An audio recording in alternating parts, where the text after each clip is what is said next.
Who are you? Charlie Trinkner. Charlie, how long have you been at LTV? I hired in at LTV in October 20. It's been difficult, but my wife is behind me. I have 2 kids, and it's sometimes they can understand why I spend as much time as I do with the union and not working. And all in all, it's been hard. You worked in aerospace before, haven't you? Yes, I have. Where was that? I've worked for Rockwell International for a short time. They bought out a company I was working for, and it was Automation Industries, which is in Abilene, Texas. And I've worked for small job shops that do a lot of aerospace work. At Rockwell. How long were you at Rockwell? Well, they come in 1976 and bought the plant out when they were going to build the B-1 to begin with. And when President Carter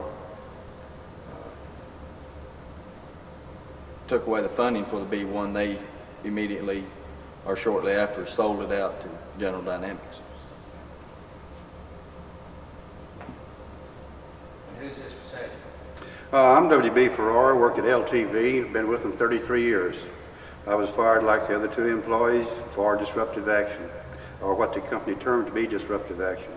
However, I feel like that was only a facade to cover up other activities. They felt like that I was particularly persuasive with younger people and talking with them and using them, not using them rather, but inducing them to follow the lines of the union rationale in preserving and enhancing their jobs.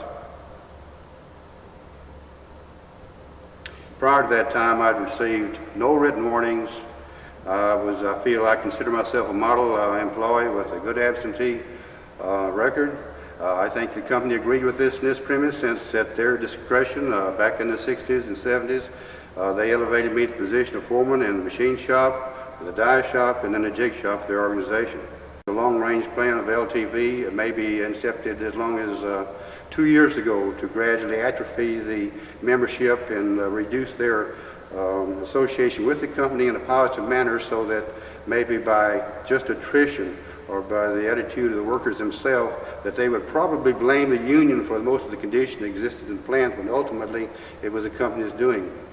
Yes, it's, ever since the patco problem started back in 1980, I think it's a direct plan of basically all union shops, the companies that have a union shop, to disorientate them or do away with them.